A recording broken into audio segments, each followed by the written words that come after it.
Hi guys, this is Miss Clausen. I am here to do a little bit of iPad training. I know that some of you guys already have iPads and iPhones, so you might be like, I already know all this, but I just want to make sure we're all on the same page. So when you first set up your iPad, you have the option to either have light mode or dark mode. Light mode obviously is going to be bright, dark mode is going to be dark, or you have the option for it to automatically change to dark mode when it gets dark outside, and that's just to help protect your eyes a little bit. Then if you click on home screen and dock, you'll have the option to either use large app icons, which you can see just has large app icons, or you can choose to turn that off and have the smaller apps where just more fit on one page. When you get your iPad, there's a few things you need to know. One of them is that when you swipe down from the top right-hand corner of the screen, you will find your control center. So a couple things I want you to know about your control center. Your airplane mode is always going to be off. Bluetooth is automatically going to be on at Valley, and that is so that you can connect to the Apple TVs around campus to present your projects. And then here's where you can adjust your screen brightness as well as your volume. And then silent mode, I would recommend for all students and teachers just to make sure that no annoying notifications go off in class. This next feature is the lock screen. So if you have it on and rotate your iPad, the screen does not rotate. But if you have it off and you rotate your iPad, the screen does rotate. So especially teachers or presenters, make sure you have the lock screen on.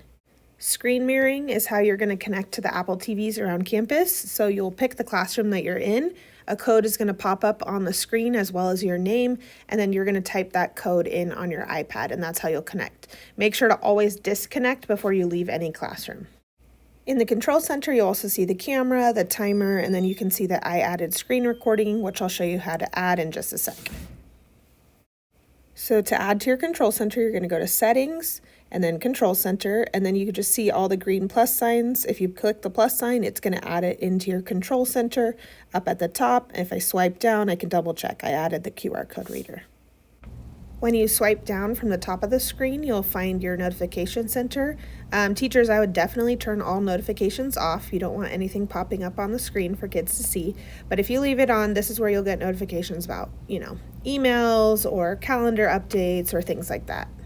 If you swipe left or right on your screen, that's where you'll find more pages of apps, and you can rearrange all your apps if you want them on one page or multiple pages, but swiping left to right will navigate through the apps. If you swipe up from the bottom, that's going to show you all the apps that you have open, and if you swipe up on those apps, it's going to close them out.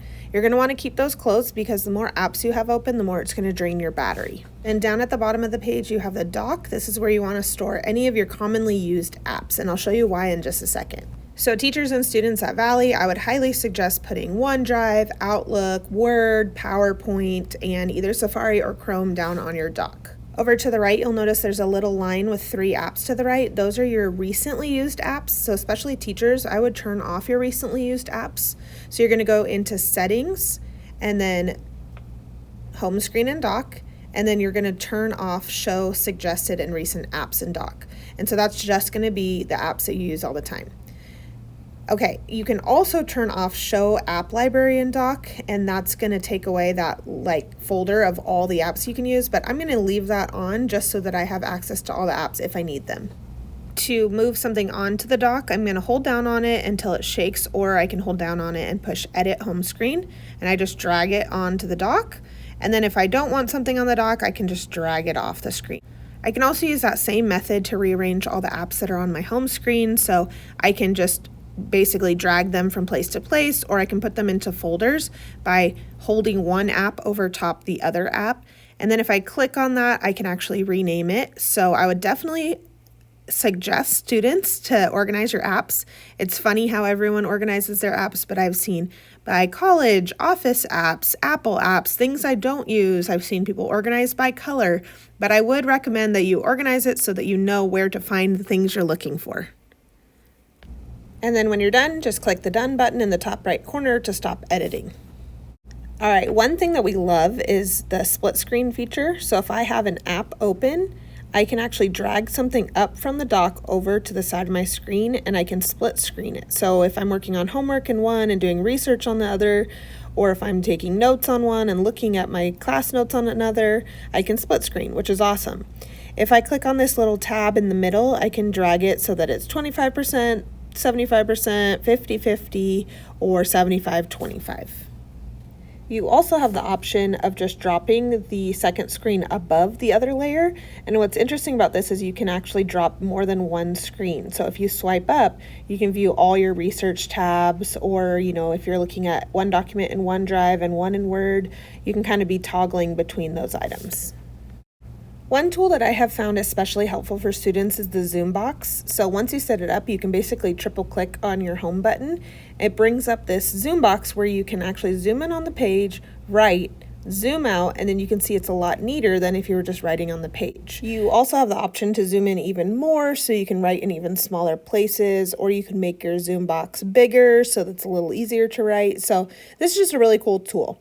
To turn it on, you're going to go to Settings, and then you're going to go to Accessibility, and then you're going to not click Zoom at the very top. You're going to scroll all the way down to the bottom where it says Accessibility Shortcuts. Once you click on Accessibility Shortcuts, now you'll scroll to the bottom and click Zoom. So now if I triple click, I should see the Zoom box come up. If I don't see it come up, then I'll go up to Zoom and turn it on there, try it again, but it should come up with a triple click of my home button. Another important thing to talk about is Touch ID and passcode. So if you click on Touch ID and passcode, it's going to make you put in your passcode for the first time. But then essentially you can add your fingerprint to unlock your iPad. So this is really helpful for students who can't remember their passwords very well, and teachers even, so you don't have to type in your password in front of students all the time. So you're going to set up your fingerprint, and that way it will basically recognize it and use that as your password in the future. And then I also want you to go down to passwords. You can use your thumbprint now, and then turn on autofill passwords. What this will do is once you log into a website like RenWeb or Canvas, it's going to ask you if you want to save that password. You can say yes. And then what that does is it stores the password. So next time you go to that website, it'll pop up at the bottom. You can click that button, put your thumbprint in, and it'll automatically type in the password for you. So it really helps without remembering passwords, or like I said, teachers not having to type in their password in front of everybody.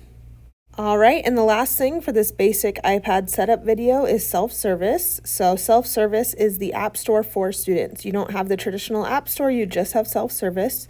So when you open it, you'll see a bunch of apps that are approved by Valley. You can download any of those. I would just be aware of downloading all of them because you can't delete apps off of your iPad, and so you could really clog it up. If you ever come to a point where your iPad is full, definitely get in touch with student support so we can help you unload some of those apps. But if you want something, you'll just click install.